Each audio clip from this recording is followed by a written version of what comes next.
Boa tarde a todos. Nós vamos iniciar essa discussão sobre intoxicação exógena na criança. Peço desculpas pelo atraso. Eu já fiz uma palestra para vocês sobre intoxicação exógena no geral. Meu nome é Juliana, sou plantonista do Centro de Informação e Atendimento em Toxicologia aqui do Hospital João 23, em Belo Horizonte, e sou especialista em clínica médica.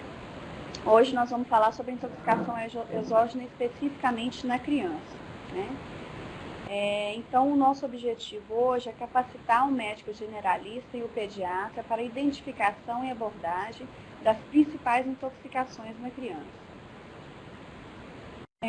Falando um pouco sobre a incidência, esses dados são de 2010, são os mais recentes que a gente tem. A distribuição dos atendimentos no Centro de Toxicologia do Hospital João 23, em 2010, vocês veem que a gente tem 25% dos atendimentos foram por medicamento, 8% por acidentes cáusticos, 13% por praguicidas, 10% por uma miscelânea. Então, vocês veem que mais de 50% dos acidentes, dos atendimentos registrados no nosso centro, foram por substâncias, interação de substâncias nocivas com o organismo e o efeito produzido por elas. Então, para vocês verem como a parcela é importante e como os acidentes são relativamente comuns na prática clínica da gente. Falando um pouco sobre as crianças, 38,85% das intoxicações humanas em 2007 no Sudeste ocorreram em menores de 14 anos. E desses, 35% foram por medicamentos. Isso mostra para a gente como, de repente, o acesso, facilitado das crianças a esse medicamento no ambiente familiar, ou até outras situações que a gente vai falar um pouquinho mais para frente, proporcionam esse tipo de intoxicação. Dentre as substâncias utilizadas, encontradas nas intoxicações por crianças, a gente agora está com dados de 2008, os benzodiazepínicos, como ocorre, no geral também, são responsáveis pela maioria das intoxicações, com 124 casos em 2008 foram por intoxicação por benzodiazepínico em crianças, em menores de 14 anos. 72 casos com antidepressivos tricíclicos, analgésicos e anti-inflamatórios também tiveram uma porcentagem grande, 68 casos. E vocês veem, nós vamos falar um pouquinho sobre a maioria dessas drogas, que foram utilizadas inadvertidamente ou acidentalmente. Nós vamos falar sobre aquelas que têm uma importância clínica maior, e um quadro clínico mais florido, particular, diferente no caso da criança. Então, as causas. Na criança, isso é um pouco diferente do adulto, porque a grande maioria das vezes a intoxicação é acidental. Isso quer dizer o quê? Que o acesso dessa criança, geralmente no ambiente do domicílio ou do domicílio de algum parente, vizinho, foi facilitado. Então, sempre tomar cuidado, orientar os pais a não deixar a medicação ao alcance das crianças, os produtos químicos. Geralmente, se você vai na cozinha de um domicílio, você vê que os produtos químicos estão na prateleira de baixo, água sanitária, os desinfetantes, e a prateleira de baixo geralmente é a que é de mais fácil acesso para a criança. Medicações, a mesma coisa, colocar medicação na mesa de cabeceira, mesmo que seja na mesa de cabeceira, que não seja do quarto da criança, a criança tem acesso àquele cômodo e faz o uso inadvertido. Ainda mais se for um remédio colorido, chamativo. Então, e outra coisa importante, que até a indústria farmacêutica tem que providenciar também, é a questão da embalagem, dificultar o acesso da criança, dificultando a abertura da embalagem das medicações. Uma segunda causa é quando essa medicação é oferecida por terceiros, e aí existem até casos que os próprios pais dão a medicação para a criança, ou por falta de esclarecimento, ou uma criança mais agitada, que a mãe quer deixar mais calminha e pega o benzodiazepínico do avô e dá para a criança, Ou irmãos, isso é muito frequente, às vezes o irmão mais velho, brincando com o mais novo, pega um remédio e oferece para a criança. E é claro que a gente tem também situações de violência contra crianças, né, em que a medicação, a substância é oferecida. E, infelizmente, a gente tem visto muitos casos de tentativa de autoextermínio também em crianças, né? Agora, no último mês, no hospital João 23, a gente teve 2 casos em crianças de 7 e 8 anos de tentativa de autoextermínio. Tivemos um rapaz de 14 anos, então não é incomum, infelizmente, no atual contexto, as tentativas de autoextermínio em crianças também. Bom, então falando um pouquinho da abordagem inicial desse paciente, né, eu acho que independente da idade, adulto ou criança, na abordagem inicial a gente não depende da droga, não depende da substância, depende do paciente a abordagem que a gente vai ter. Então, a gente sempre vai focar nos dados e na condição clínica desse paciente, se é uma intoxicação, se a criança está grave, está com sinais de gravidade ou não. Então, a gente vai começar sempre pelo ABCDE, né, que agora a gente troca a ordem pelo circulation, está vindo em primeiro lugar. Sempre prestar atenção, pulso, pressão arterial e ritmo cardíaco, né?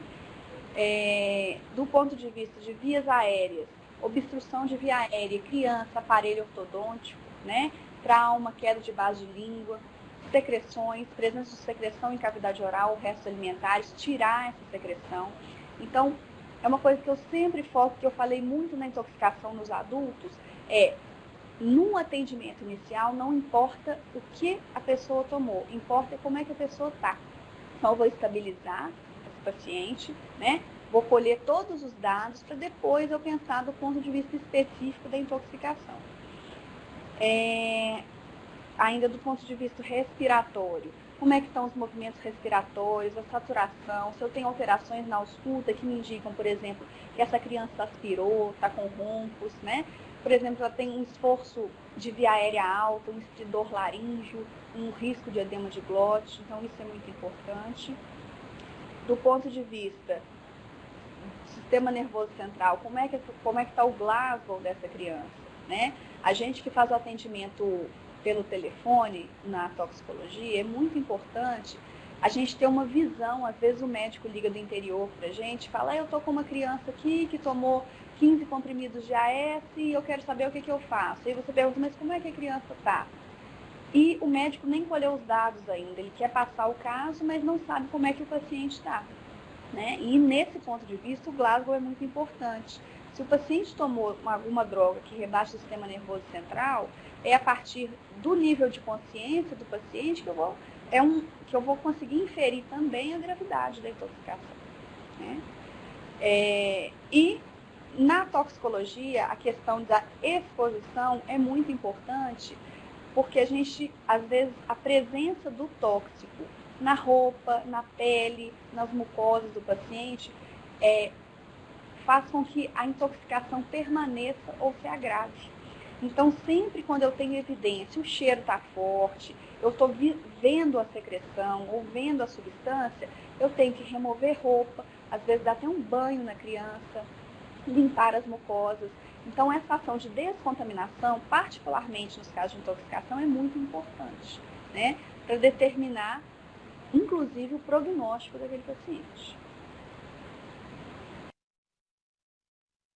Ainda falando sobre a abordagem inicial, uma outra coisa muito importante é a gente fazer a glicemia desse paciente, né? Existem algumas intoxicações, inclusive que a alteração da glicemia é um fator prognóstico. Então, chegou uma criança, independente de como ela esteja, está grave ou não está grave, dependendo do tipo de intoxicação, a glicemia vai ajudar a gente. Na abordagem específica, né, da criança, o que a gente tem que ver, por exemplo, na anamnese? A identificação do paciente, comorbidades e uso de medicamentos. Por exemplo, uma criança que já tem crise convulsiva, é epilética e faz um uso abusivo ou acidental dos anticonvulsivantes, ela vai ter uma tolerabilidade maior do que uma criança que não fazer uso daquela medicação, né? Uma criança que está num ambiente que tem pais hipertensos, avós que fazem uso de ansiolíticos, que chega com uma intoxicação que eu não sei pelo que provavelmente é por alguma das medicações que existem naquele ambiente. Então, eu tenho que saber as comorbidades dos parentes, dos pais, quais as medicações que tinham em casa, né? Isso é importante para eu conseguir determinar a gravidade da intoxicação. O agente tóxico, sempre que possível, eu tenho que tentar identificar, pedir para o pai trazer o frasco do produto químico, ou a cartela do remédio, ou o frasco do remédio, porque isso vai ajudar a gente na conduta a partir daí. O horário de exposição é importante. Primeiro, para a gente ver se essa criança ainda está sofrendo efeitos daquela intoxicação, se eu tenho quanto tempo eu ainda tenho que observar aquela criança, né? Para eu saber, do ponto de vista de descontaminação, o que ainda dá para eu fazer com aquela criança, né? Que geralmente a descontaminação é mais efetiva nas primeiras 2 horas após a ingestão. Via e local de exposição. Então, além da ingestão, eu posso ter tido um contato cutâneo, ocular, inalatório com a substância. Então, cada via acometida, eu tenho um tipo de conduta de descontaminação específica para essa via. E, é claro, o contexto, né? Uma criança que ingere uma medicação acidentalmente, a tendência dela é de ingerir uma quantidade menor do que uma criança que está tentando autoextermínio ou que recebeu a medicação, a substância oferecida por terceiros, né? Por exemplo, uma criança que toma água sanitária achando que é água, que às vezes os pais têm um hábito de colocar água sanitária numa garrafa dentro da geladeira. A criança pega e toma. A água sanitária tem um gosto muito ruim, né? Então, a criança que tomou acidentalmente, ela provavelmente tomou um gole ou dois, né? Não é ao contrário da criança ou do adolescente que fez um uso abusivo visando o autoextermínio. Então, o contexto é muito importante para a gente determinar também a gravidade e o prognóstico da intoxicação. No exame físico, né? Aí a gente tem a particularidade do paciente intoxicado. Além de fazer o exame dos dados do paciente, que eu já falei um pouquinho na abordagem inicial, a gente tem que prestar atenção nos sinais vitais do paciente, em alterações de pele e mucosa e odores e secreções. O que significa isso? Significa que o paciente intoxicado, ele tem particularidades que, se a gente consegue identificar no exame físico, ajudam a gente a perceber qual foi o agente responsável pela intoxicação. Então, o paciente midriático, a gente tem que pensar em intoxicação por carbamazepina, por simpático-miméticos, por cocaína.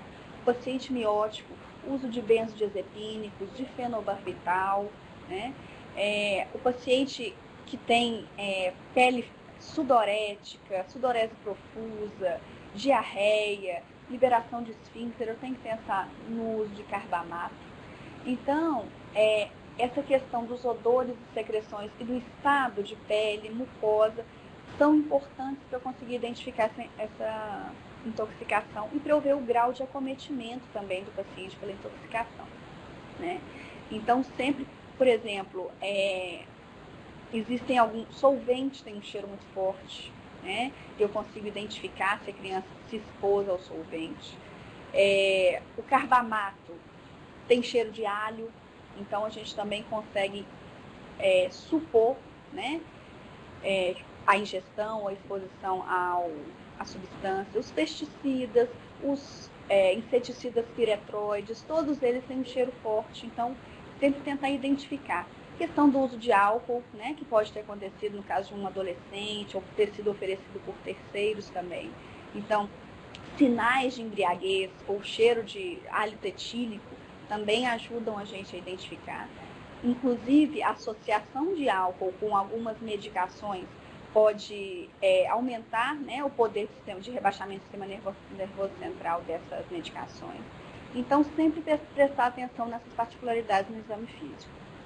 O tratamento se baseia na descontaminação, redução da absorção, no uso, em alguns casos, dos antídotos e, no caso, avaliação especializada sempre com um psicólogo ou psiquiatra, sempre que for necessário. Às vezes, acessar o conselho tutelar, se isso foi, né, oferecido ou facilitado pela família ou pelos pais da criança. Então, essa avaliação especializada também é importante.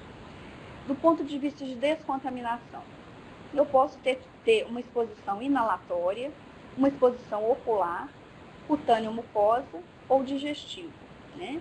Na exposição inalatória, geralmente eu vou ter irritação de vias aéreas e em alguns casos eu posso ter broncoespasmo associado. Como é que eu faço a descontaminação inalatória? Eu ofereço para a criança inalação com soro fisiológico e se a criança tiver com sinais de broncoespasmo, de estridor, eu tenho que pensar no uso de beta-2 agonistas, no uso de corticoides, no caso de estridor, no uso inclusive de adrenalina, né?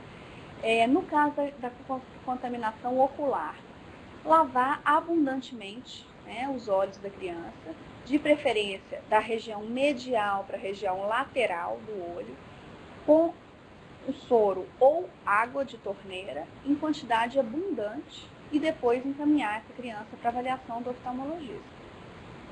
Descontaminação cutânea mucosa, já falei com vocês um pouquinho. Ele tira a roupa da criança, dá um banho, lava com água para retirar a substância. E a descontaminação digestiva, nós vamos focar um pouquinho mais, porque é a parte mais delicada, em que podem haver iatrogenias, condutas às vezes tomadas precipitadamente, ou que às vezes vão prejudicar mais a criança do que ajudar no ponto de vista da intoxicação. Indução de vômitos e lavagem gástrica, no caso da descontaminação digestiva. A indução de vômitos, quando é que ela está indicada? Em criança isso é muito delicado, né? Porque o risco de aspiração com a indução de vômito é muito grande. Na criança, mais ainda. Então, são pouquíssimas intoxicações, geralmente com curto tempo de ingestão, numa criança que seja maior de 8 anos, e que eu vou ter indicação de indução de vômito. Né? Na grande maioria das vezes que eu vou ter indicação de descontaminação, é preferível a lavagem gástrica. Nós vamos falar um pouquinho dela. Então, a lavagem gástrica. Na criança, como é que ela é realizada? Eu vou fazer 5 a 10 ml por quilo de soro fisiológica, com um máximo de 250 ml por vez. Como é que é isso? Eu vou medir a sonda, nós vamos mostrar aqui mais pra frente a figurinha, e começar a introduzir. Vou testar a sonda para ver se ela está colocada, posicionada adequadamente no estômago da criança, e vou introduzir o soro fisiológico nessa quantidade, atingindo a quantidade máxima, eu vou retirar com uma seringa e vou introduzir novamente. Até quando? Até que essa secreção saia clara, até que não exista mais nenhum tipo de substância, né, colorindo, sujando a secreção gástrica. O maior efeito da lavagem gástrica é com até 1 hora após o acidente. Sempre pensar em proteção de vias aéreas, então se essa criança tiver com um Glasgow menor ou igual a 8, antes de fazer a lavagem eu tenho que entubar a criança, porque eu corro um risco muito maior de aspiração. Na criança eu tenho um risco maior de aspiração do que no adulto, porque além do risco causado simplesmente pelo procedimento, só pelo procedimento, eu tenho uma hipotrofia dos esfíncteres esofagianos, então eu tenho um risco maior de que o conteúdo gástrico reflua, né, e cause aspiração.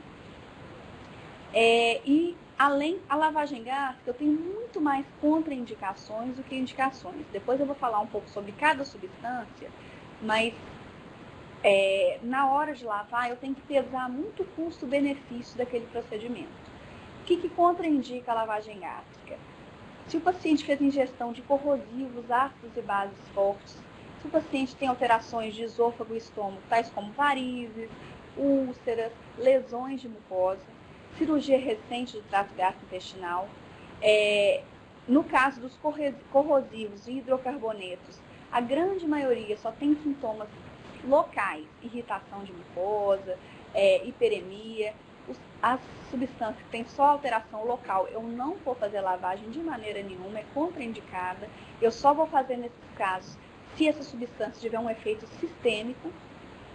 É claro que no caso, se o paciente tiver fraturas complexas de face ou crânio, eu não vou introduzir a sonda, porque eu tenho um risco grande de fazer um falso percúito, de introduzir essa sonda no cérebro do paciente, ou fazer, né, em outros locais que não são, que vão causar risco maior. Né? E é lógico, como eu já falei, Glasgow menor ou igual a 8, sem proteção de vias aéreas, eu não posso fazer lavagem. Então, eu mostrei para vocês uma grande quantidade de contraindicações. E qual que é a indicação? Eu vou mostrar uma indicação. quando eu tenho uma toxicidade sistêmica alta da substância. E aí, nesse caso, o paciente tem que estar com via aérea protegida, né? Já tem que ter tido abordagem inicial e estabilização, eu já identifiquei a substância. Então, é uma substância que tem uma toxicidade sistêmica alta, eu tenho menos de 2 horas de ingestão da medicação, aí eu tenho indicação de lavagem. Mas na grande maioria, principalmente nas crianças, na grande maioria das substâncias, eu vou até falar um pouco no final sobre substâncias que são pouco tóxicas, a gente não deve fazer a lavagem gástrica, porque a iatrogenia, o risco do procedimento é muito maior do que o benefício. Então, falando agora da redução da absorção. Para redução da absorção, após a lavagem gástrica, ou mesmo nos pacientes que não têm indicação de lavagem gástrica, eu posso fazer o uso do carvão ativado. Como é que eu faço na criança? Eu faço uma dose de ataque de 1 grama por quilo, diluído 1:4 em soro fisiológico, e depois eu faço doses seriadas nas substâncias que eu tenho indicação de seriar as doses, né, de 0,5 grama por quilo, também diluído 1:4 de soro fisiológico.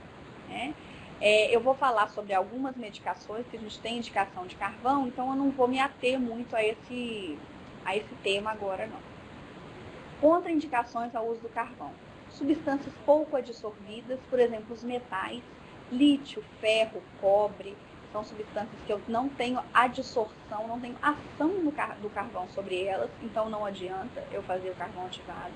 Ácidos e bases fortes, porque eu já tenho uma lesão da mucosa por aquela substância, porque na grande maioria das vezes aquela substância tem ação isolada, local, não tem ação sistêmica, né? E o carvão, o que ele faz? Ele adsorve a substância e evita que ela seja absorvida pelo trato gastrointestinal. Então eu vou evitar a ação sistêmica da substância. Se a substância não tem ação sistêmica, só tem ação local, o carvão, nesse caso, não é indicado. Os corrosivos e hidrocarbonetos, a mesma coisa, o risco-benefício, né? As substâncias que têm ação sistêmica importante, eu posso usar o carvão, mas na grande maioria só tem ação local ou que foi uma ingesta pequena, eu não tenho indicação de usar carvão. E quando eu estou oferecendo um antídoto oral para o meu paciente, eu não posso oferecer o carvão associado, porque o carvão vai inativar, vai impedir a absorção do meu antídoto. Né? Então, eu vou estar evitando, né? Vou estar diminuindo a eficácia do meu antídoto com o uso do carvão. Então, nesse caso, eu não tenho indicação de carvão. Então, falando um pouquinho dos antídotos. Os antídotos nas intoxicações, eles têm vários mecanismos de ação. Eles podem agir por inibição, competição, antagonismo ou quelação da substância. O mais importante para saber em relação a antídotos é se a indicação do uso daquele antídoto é imediato, ou seja, aquele antídoto naquela hora vai salvar a vida do meu paciente, né? Ou vai melhorar o prognóstico do meu paciente, ou eu posso estabilizar o meu paciente primeiro, identificar complicadores ou identificar substâncias antes de usar o antídoto. Na grande maioria das vezes, a introdução do antídoto é após a estabilização do paciente. Então, muitas vezes ligam para a gente na toxicologia falando, o paciente tomou benzodiazepina e eu não tenho flumazenil aqui, eu tenho que transferir ele para aí. E vocês vão ver aqui que na intoxicação por benzodiazepina existe até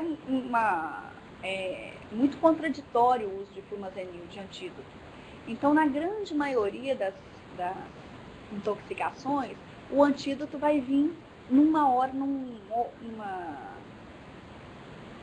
secundariamente, né?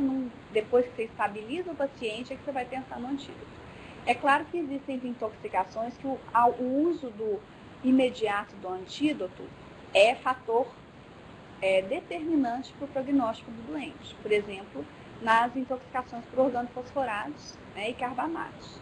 Que se a gente não fizer uso da atropina, provavelmente esse paciente vai entrar em insuficiência respiratória. Mas nós vamos falar disso um pouquinho mais para frente. Então, falando um pouquinho das drogas agora, começando pelos depressores do sistema nervoso central, que vocês viram pelas estatísticas, que são as principais drogas que a gente encontra nas intoxicações em crianças. Né? Nas estatísticas, relembrando o quadrinho que eu mostrei para vocês anteriormente, benzodiazepínicos e antidepressivos tricíclicos são os primeiros medicamentos encontrados no caso de intoxicação por medicamento. Então, os depressores do sistema nervoso central, sobre os quais a gente vai falar um pouquinho, são os benzodiazepínicos, os barbitúricos, a carbamazepina e os antidepressivos tricíclicos. Os benzodiazepínicos. A grande maioria das intoxicações por medicações que rebaixam o sistema nervoso central na criança são benzodiazepínicos. O que acontece com o benzodiazepínico? O rebaixamento do sensório, tanto na criança quanto no adulto, ocorre apenas com uma injeção de uma grande quantidade da medicação. Então, por exemplo, uma criança que tomou 3 comprimidos da avó porque achou na mesinha de cabeceira, né? Uma criança de 6 anos que tomou meio vidro de clonazepam que achou na mesinha de cabeceira do pai. Geralmente, quando os pediatras ligam para a gente, ou generalista, por desconhecimento e por ansiedade, ligam e falam assim, ele tomou e eu já fiz lavagem, já fiz carvão.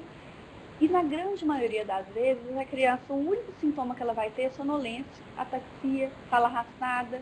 E qual que é a minha conduta? Observar. Né? Eu vou manter essa criança no ambiente intra-hospitalar até a melhora dos sintomas, até que a criança fique assintomática, sem indicação de lavagem gástrica e carvão ativado na grande maioria das vezes. Quando é que eu tenho indicação? Quando realmente está ocorrendo um rebaixamento do sensório, quando eu tenho associação do benzodiazepina com outras drogas que rebaixam o sistema nervoso central, ou álcool, né? E nesse caso eu vou ter um rebaixamento mais importante do sensório. O carvão, no caso do benzodiazepínico, eu só faço dose de ataque, eu não preciso seriar as doses. E eu não vou dar carvão para todas as crianças que fizeram o uso inadvertido de benzodiazepínico. Só para as crianças que estão com um Glasgow mais rebaixado, que ingeriram uma quantidade maior ou que ingeriram associado a outras medicações ou álcool. Tá? Então, os sintomas principais são a sonolência, ataxia e fala arrastada. E o que eu faço? Eu observo a criança até a melhora dos sintomas. Então, o benzodiazepínico,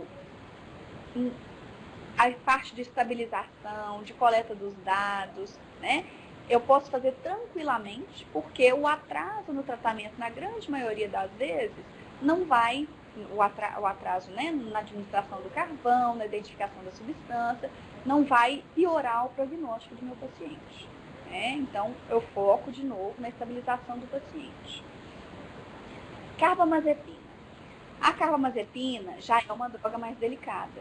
A carbamazepina, com pequenas quantidades da medicação, eu posso ter um rebaixamento do sistema nervoso central. E essas oscilações do sensório, que foi esse primeiro tópico que eu coloquei aí, é o que costuma ser a pegadinha para o médico que atende a criança. Por quê? A carbamazepina, a criança ou o adulto, né, que são intoxicados, ela tem períodos de agitação e sonolência num curto período de tempo. Isso pode enganar ou falsear o diagnóstico. Por exemplo, chegou uma criança agitada, arrancando tudo, correndo, gritando, muito agitada. E você fala assim, essa criança provavelmente tomou uma quantidade pequena, e aí você desliga, vai olhar outro paciente, quando você volta, passou 20 minutos, você volta, essa criança está em Glasgow 8. Então, as oscilações do sensório são nesse nível. O paciente agita demais e depois ele rebaixa muito. Então, um paciente que fez ingestão de carbamazepina, ele tem que ter o sensório reavaliado constantemente, porque o fato dele estar agitado não exclui que esse paciente vai ter um rebaixamento do sistema nervoso central. Então, nunca cair nessa pegadinha da agitação da carbamazepina. E outra coisa que costuma acontecer também, que também é muito perigosa, é a sedação desse paciente. O paciente chega muito agitado e aí o médico, às vezes até por não saber o tipo de intoxicação, faz um sedativo. E aí eu vou ter um sinergismo da ação da outra droga que rebaixa o sistema nervoso central com a carbamazepina, e aí é que eu vou ter um rebaixamento do sistema nervoso central mais importante ainda. Então, quantidades na criança menor de 5 anos, acima de 5 comprimidos, na criança em torno de 10 anos, acima de 10 comprimidos, eu já vou ter um rebaixamento do sistema nervoso central importante. eu tenho risco de arritmias cardíacas, então sempre fazer um eletro dessa criança. E no caso da carbamazepina, eu tenho recirculação enterohepática. O que significa isso? Significa que a substância ela é absorvida no trato gastrointestinal e é metabolizada e jogada novamente no trato gastrointestinal e é reabsorvida e produz sintomas novamente. Nesses casos, eu tenho que fazer o carvão seriado para o paciente. Né? Aquela dose que eu falei com vocês, uma dose de ataque de 1 grama por quilo e depois deixar meio grama por quilo de 4 em 4 ou 6 em 6 horas, de acordo com a gravidade do paciente. Né? Então, na carbamazepina, na grande maioria das vezes, vai existir a necessidade de fazer lavagem gástrica, fazer carvão ativado. Né?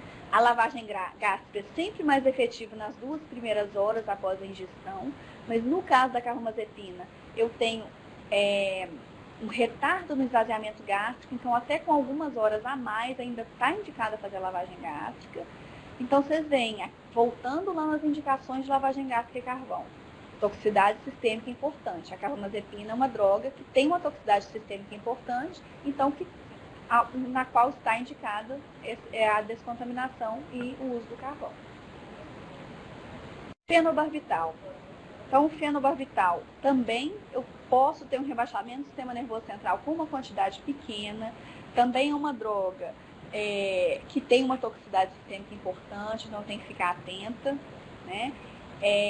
Eu fazer a alcalinização urinária do paciente que fez ingestão de fenobarbital aumenta a excreção, então nos casos que eu tenho uma dosagem sérica elevada, ou que o paciente está grave, entubado, com glasgol menor que 8, eu tenho indicação de fazer a alcalinização.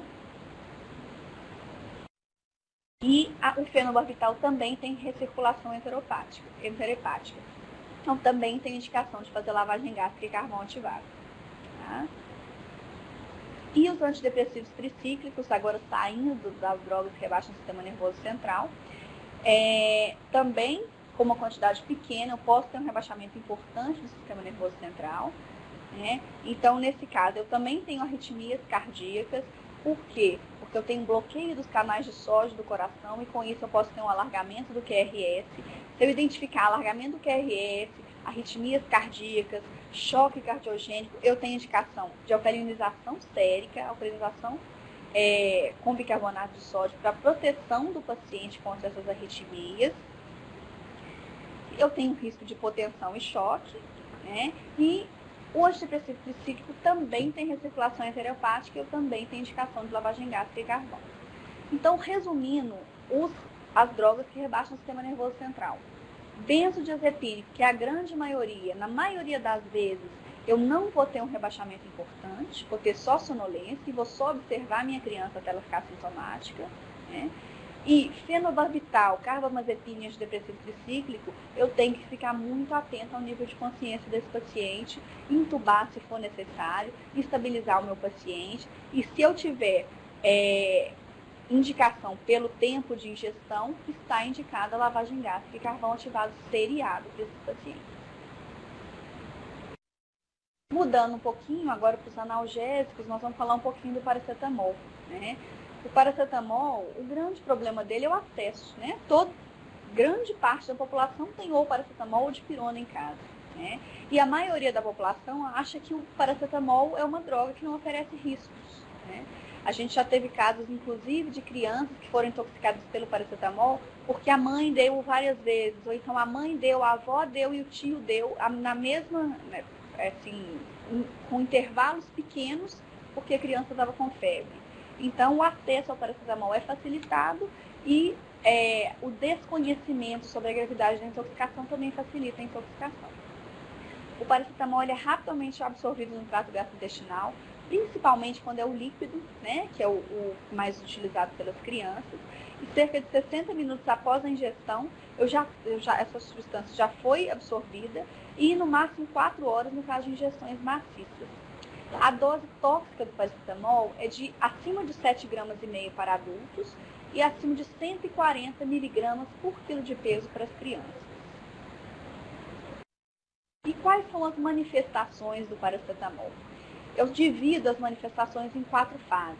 Na primeira fase, que acontece geralmente de 2 a 24 horas após a ingestão, ou o paciente está assintomático, ou ele vai ter sintomas gastrointestinais, náusea, vômito, hiporexia, pode ter diaforese, anorexia, né? Então, são principalmente sintomas gastrointestinais. Na segunda fase, que vai de 24 horas até 72 horas, eu vou começar a ter dor abdominal em cólica, dor abdominal de preferência, geralmente, em andar superior, né?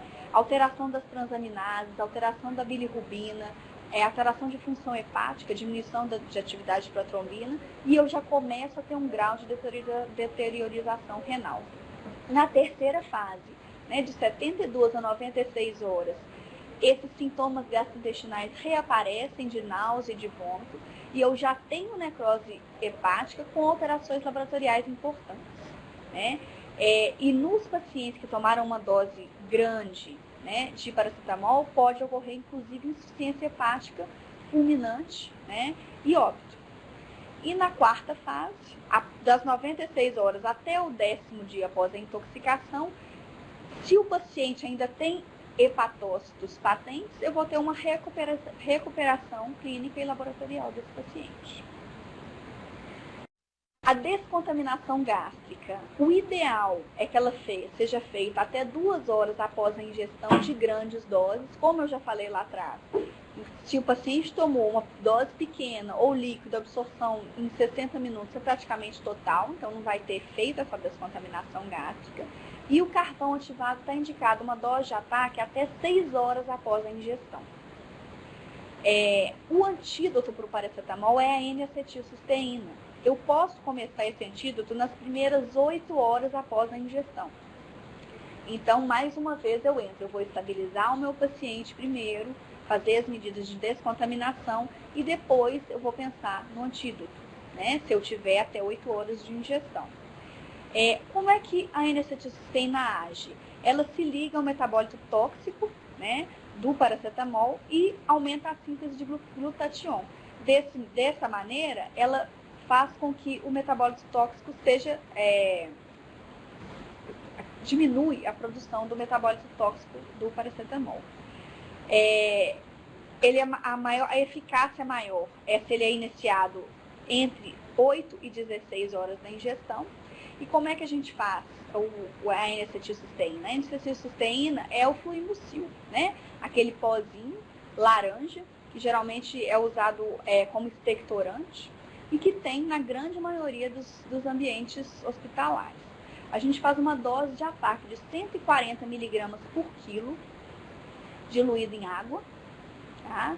E depois faz mais 17 doses de 4 em 4 horas de 70 miligramas por quilo cada dose, né? E durante essas 72 horas o paciente vai ficar sem comer, porque ele está tomando antídoto? Não. Eu tenho que me programar para que 2 horas após a ingestão do NAC, ele se alimente. Sempre 2 horas ou antes ou depois do NAC, ele pode se alimentar, né? Se o paciente não tem uma tolerância para a N-acetilcisteína oral, existe a N-acetilcisteína venosa. Mas na grande maioria das vezes, a gente consegue administrar esse antídoto oral, né? E eu tenho que manter a observação clínica desse paciente por pelo menos 72 horas. Por quê? Porque vão ser as 17 doses, né, da N-acetilcisteína, e porque nesse período é que eu vou começar a ver as alterações de função hepática. Então, se eu terminei a N-acetilcisteína e o paciente mantém alterações hepáticas, esse paciente tem que permanecer no hospital, se forem alterações importantes, para acompanhar a função hepática. Então, falando agora do sulfato ferroso. O sulfato ferroso é mais uma droga que a grande parte da população, inclusive dos médicos, desconhece, né, o potencial tóxico, a toxicidade do sulfato ferroso. Existem apresentações de sulfato ferroso com gosto de chocolate, com gosto de laranja, isso faz ficar mais atrativo para a criança. E a grande maioria das crianças menores de 5 anos tem o sulfato ferroso em casa, porque é inclusive indicado para as crianças, né, em torno de 1 ano, o uso do sulfato ferroso para prevenir a anemia. Então, muitas vezes as crianças têm anemia. Isso tem que fazer uso do sulfato ferroso. Então, não é incomum a presença do sulfato ferroso no ambiente domiciliar da criança. Para eu calcular o tipo de intoxicação, se é uma intoxicação leve, moderada ou grave, eu tenho que calcular a quantidade de sulfato ferroso que essa criança ingeriu. Essa quantidade eu tenho que calcular pelo ferro elementar do sulfato ferroso. Então, eu vou pegar o meu frasco e ver qual que é a porcentagem que está ali de ferro elementar. Então, se eu tiver até 20 miligramas por quilo de ferro elementar, eu vou ter uma intoxicação leve. Eu vou falar daqui a pouquinho em que consiste essa intoxicação. Se eu tiver de 20 a 60 miligramas por quilo, eu tenho intoxicação moderada. Acima de 60 miligramas por quilo vai ser uma intoxicação grave, né? E se eu tenho doses entre 150 miligramas por quilo a 200, essa intoxicação é potencialmente letal. Então, está aí a importância da gente saber, da gente conhecer a intoxicação por sulfato ferroso. Então, a intoxicação por sulfato ferroso também se divide em fases, tá? Nas primeiras 12 horas, geralmente eu tenho sintomas gastrointestinais e também na intoxicação leve. Na intoxicação leve, se eu tiver alguma manifestação, vai ser gastrointestinal, tá? Então, o paciente vai ter dor abdominal, vômitos, diarreia, hiporexia nas primeiras 12 horas. E aí vem o perigo. Na segunda fase, eu tenho uma fase de falsa melhora. De 12 a 36 horas, meu paciente fica assintomático. E aí, se eu não tenho conhecimento ou elementos, né, que me falem sobre a gravidade da intoxicação, esse paciente é liberado, né, da unidade onde ele está, da unidade hospitalar, é liberado para casa, né? E aí esse paciente entra na terceira fase, que pode ocorrer de 24 a 48 horas depois, com manifestações sistêmicas, né, que vão desde manifestações como torpor, sonolência, até convulsões e o coma. E a gente ainda tem uma quarta fase tardia, que vem 2 a 6 semanas após a ingestão, que eu posso ter obstrução e estenose do trato gastrointestinal. Então, para vocês verem como é que a intoxicação por sulfato ferroso, ela se manifesta de diversas formas, porque ela tem uma toxicidade dirigida para vários sistemas, né? E como é que é importante a gente saber identificar esse tipo de intoxicação. E como é que a gente trata? A lavagem gástrica, ela deve ser feita em ingestões acima de 60 miligramas por quilo, ou se eu consigo identificar a presença de drágeas no estômago pela radiografia de abdômen. Se o sulfato ferroso é de drágea, ele é radiopaco, então eu consigo identificar as drágeas no raio-x de abdômen. Nesse caso, está indicada a lavagem gástrica. O carvão ativado não é indicado para sulfato ferroso. Por quê? Sulfato ferroso é ferro. Ferro é um metal que não é absorvido pelo carvão ativado. Então, não tem indicação de fazer carvão ativado para intoxicação por sulfato ferroso. O antídoto é a deferoxamina, né? Que eu vou fazer de 5 a 15 miligramas por quilo por hora. E em quais situações que eu faço a deferoxamina? Se eu tenho níveis séricos de ferro maior do que 450 microgramas por decilitro, se eu tenho sinais e sintomas de gravidade, que são a letargia, coma, sinais de hipovolemia, acidose metabólica, aumento do hematócrito, hiperglicemia, leucocitose e alteração do coagulograma, né? Ou se eu tenho níveis séricos entre 350 e 400 com esses sinais de gravidade. Então, nesses casos, eu tenho indicação do antídoto. Se o paciente tomou uma quantidade intermediária, moderada, e se apresentou assintomático durante pelo menos 72 horas, né, ou não tem nenhuma alteração, aí vocês veem a importância dos exames laboratoriais também. Então, é importante eu fazer leucograma, hemograma, saber a glicemia desse paciente, do ponto de vista de íons e o pH, acidose metabólica. Então, nesse paciente que fez ingestão de sulfato ferroso, eu preciso fazer uma avaliação laboratorial dele constante. Se ele não tem alteração nem laboratorial, nem clínica, mesmo que ele tenha tomado uma dose grande, em 72 horas, provavelmente ele não vai desenvolver sinais e sintomas de gravidade ou não tem indicação do uso do antídoto. Então, muitos temas, vai ficar um pouco confuso, mas é o único jeito da gente conseguir chegar nessas principais intoxicações na criança. Então, falando um pouquinho dos cáusticos agora. Eu tenho as substâncias cáusticas leves e as substâncias cáusticas graves. Os cáusticos, eles são divididos em ácidos e bases, né? Então, os cáusticos leves, que são mais comuns, são a água sanitária, né? O hipoclorito de sódio, o cloro de limpeza doméstica, os desinfetantes de limpeza doméstica, Veja, Pinho-Sol, Olá, Oba, Limpol desinfetante, né? Não o desengordurante. Então, nessas substâncias todas, eu tenho a presença de substâncias cáusticas. Como é que eu trato?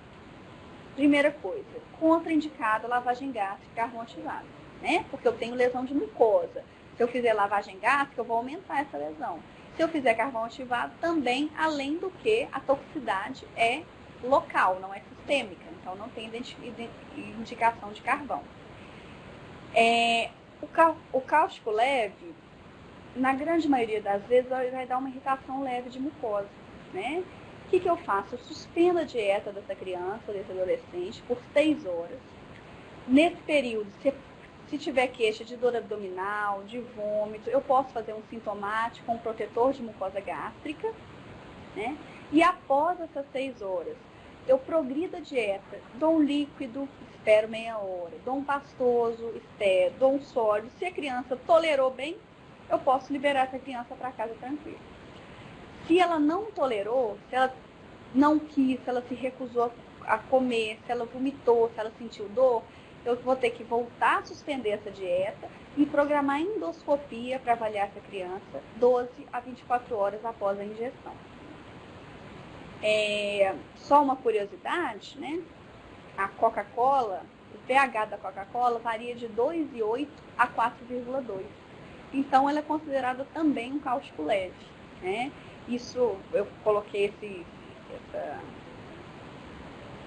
essa informação aqui, essa curiosidade, mas para a gente, do ponto de vista do cáustico leve, para a gente até diminuir um pouco a ansiedade, né, em relação a medidas de descontaminação, que às vezes são feitas inadvertidamente.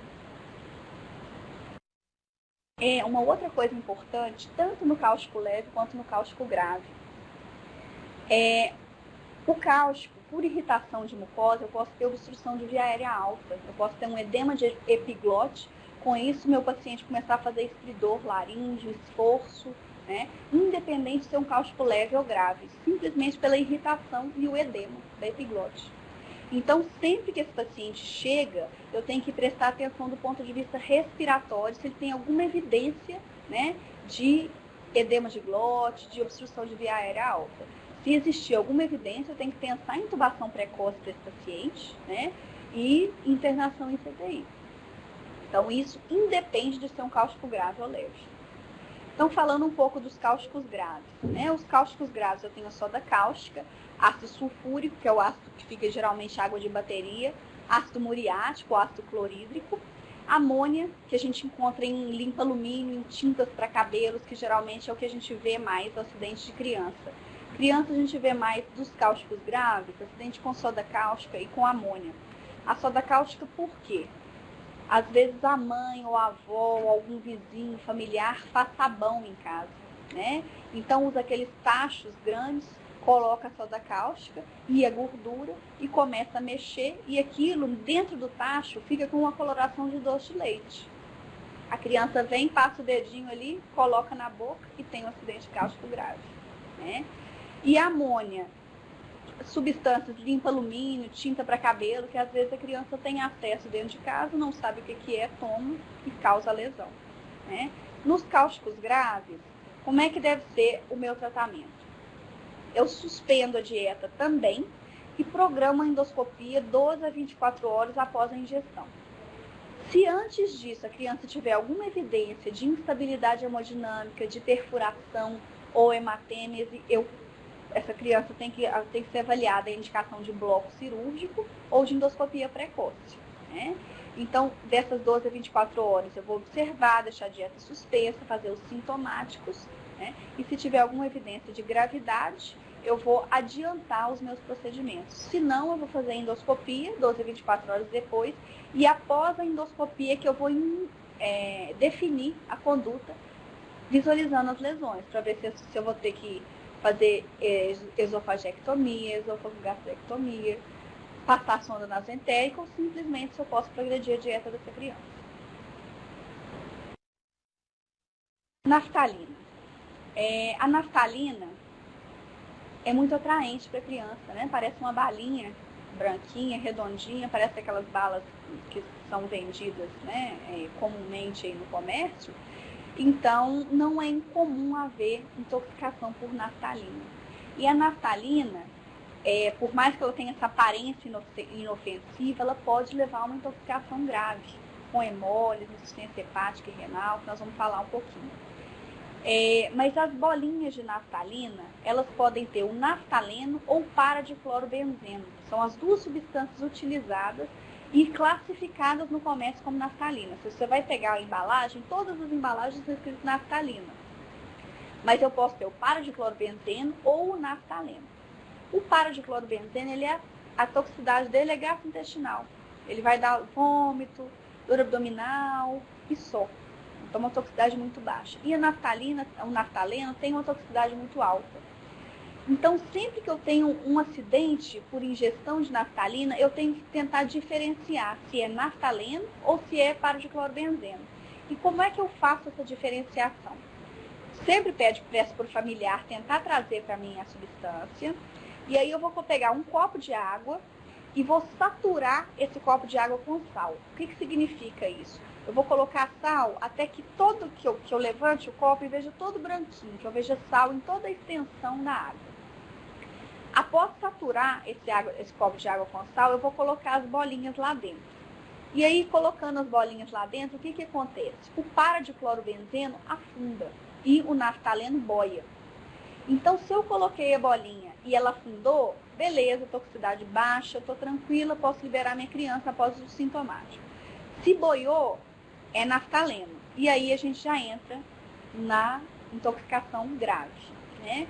Então, naftaleno causa hemólise grave, causa insuficiência hepática e renal. Eu tenho que manter essa criança pelo menos 72 horas em observação, fazer um acompanhamento rigoroso laboratorial dela nesse tempo. Se o paciente faz uma hemólise muito importante, eu tenho indicação de transfusão sanguínea. Lavagem gástrica não é eficaz. Por quê? Porque eu não consigo tirar as bolinhas com a lavagem gástrica, elas não passam pela sonda, né? O carvão ativado pode ser utilizado. E o tratamento é suportivo. Então, se fez hemólise grave, eu vou hemotransfundir. Insuficiência hepática e renal, eu vou acompanhar e fazer o tratamento de acordo com as repercussões. Então, sempre ficar atento à intoxicação por naftalina. Nós já estamos acabando. Os neurolépticos, né? Agora falando um pouquinho sobre os neurolépticos, e eu pus aí em letra caixa alta metoclopramida. Por quê? Porque é muito comum a gente ver o uso de Plasil aí pelos pais. O menino vomitou uma vez ou está enjoado e dá Plasil, dá metoclopramida. E existe a impregnação neuroléptica, ela não é dose dependente. Ela é uma reação idiosincrásica. Então, com uma dose terapêutica de metoclopramida, de bromoprida, eu posso ter impregnação neuroléptica. O que significa? O que é a impregnação neuroléptica? Eu tenho distonia cervical, que é uma contração involuntária de musculatura de pescoço, de mandíbula, de protusão de língua. Posso ter ataxia, lentificação da fala, trismo e sinal da roda dentada. E nas crianças menores de 3 anos, esses sintomas se modificam um pouco. Eu vou ter um choro neurológico, um choro repetitivo, monótono. Eu vou ter incoordenação de movimentos. A criança, você coloca ela sentadinha, ela não sustenta o pescoço, né? Então, são sinais de intoxicação neuroléptica na criança menor de 3 anos. E esses sintomas, eles podem aparecer até 72 horas após a ingestão. E como é que eu trato a impregnação neuroléptica? Eu vou dar biperideno para a criança, para o adolescente ou para o adulto, 0,04 miligramas por quilo, venoso, diluído em água bidestilada. Eu posso repetir essa dose até de 6 em 6 horas se os sintomas recorrerem. A melhora geralmente é imediata, então o menino está todo contraído, está distônico, eu faço biperideno, passam alguns minutos, eu tenho melhora. E quais são os critérios de alta desse paciente? Se ele ficar assintomático 12 horas após a administração do biperideno, provavelmente ele não vai recorrer com esses sintomas e eu tenho indicação de liberar o paciente. Bom, então agora só para a gente terminar, eu coloquei aqui algumas substâncias de baixa toxicidade para a gente discutir novamente aquelas indicações de lavagem gástrica de carvão. Por exemplo, os antibióticos, na grande maioria das vezes, vão dar sintomas gastrointestinais ou reação de hipersensibilidade, né? Então, eu não tenho indicação de lavagem gástrica nem de carvão ativado. O salbutamol, que é uma intoxicação frequente, na grande maioria das vezes, vai dar irritabilidade, tremores, taquicardia, eu posso ter uma hipotermia, né? Mas não, geralmente, sem maiores sinais de gravidade. Eu posso ter hipocalemia associada, então é bom eu pensar no exame de íons, mas na grande maioria das vezes eu não tenho indicação de lavagem gástrica e carvão ativado. Os corticoides também, prednisolona, né, que às vezes principalmente criança asmática, tem salbutamol e prednisolona em casa, né? Eu não tenho sintomas agudos, se tiver são gastrointestinais. Os anticoncepcionais orais, que geralmente são pequenininhos, doces, e atrativos, as crianças às vezes tomam uma cartela, o que vai acontecer? Na menina eu posso ter um sangramento vaginal, cefaleia e sintomas gastrointestinais, no menino eu vou ter sintomas gastrointestinais e cefaleia, também tem uma toxicidade baixa, também não tem indicação de lavagem gástrica e carvão ativado. Água sanitária, né? Eu já falei um pouquinho sobre ela. Dipirona também, na grande maioria das vezes a intoxicação só traz sintomas gastrointestinais. Os antistamínicos vão dar sonolência, na grande maioria das vezes. Produtos de shampoo, condicionador, creme, né? Produtos de estética, também vão dar sintomas gastrointestinais, na grande maioria das vezes, salvo aquelas substâncias que tem alguma substância cáustica associada, então a gente tem que ficar atento, né? E os raticidas cumarínicos, que são os raticidas que tem um efeito anticoagulante, geralmente a gente vê eles imitando raçãozinha de rato ou semente de girassol, né? Eles só são tóxicos para crianças se eles são ingeridos numa quantidade grande ou durante vários dias. Aí eu vou ter alteração de coagulograma, alargamento de RNI, né? Mas na maioria dos casos eu não vou ter nenhuma alteração. Então isso é só para a gente lembrar que quando a substância é tóxica, ela é tóxica mesmo e eu tenho que fazer os procedimentos precoces, né? E ficar muito atenta à reavaliação constante da criança. Quando a substância é de baixa toxicidade, às vezes o que é melhor para a criança é eu deixar ela em observação, quietinha, né? Porque às vezes o procedimento é mais iatrogênico do que a própria substância que a criança tomou. Eu quero agradecer, né? Lembrar novamente que nossos telefones aí, para quem precisar de alguma orientação, a gente está à disposição. E se alguém tiver alguma dúvida, quiser discutir ou conversar alguma coisa, eu deixei meu e-mail também disponível para todos vocês e muito obrigada. Boa tarde a todos. Desculpem o meu atraso, tive um atraso no início da conferência, mas eu tive uma entrevista de reunião mais do que a gente estava prevendo. Eu queria, mas eu vi boa parte da apresentação. Eu queria mais uma vez agradecer a doutora Juliana. Eu acho que transmite uma segurança sobre o assunto e uma didática. Isso a gente vê com os palestrantes. Infelizmente, dia 2 a gente tem outro vídeo com ela, mas realmente excelente a apresentação. Acho que isso é um material valioso para a gente consultar, para ficar à disposição de vocês, e tem também o serviço da toxicologia e os contatos dela para quem tiver um caso, uma urgência, a ser discutido lá na toxicologia. Eu não sei se pelo avançar da hora, nem se ela tem disponibilidade, mas se quiserem colocar algumas questões, a gente ainda aguarda alguns minutinhos.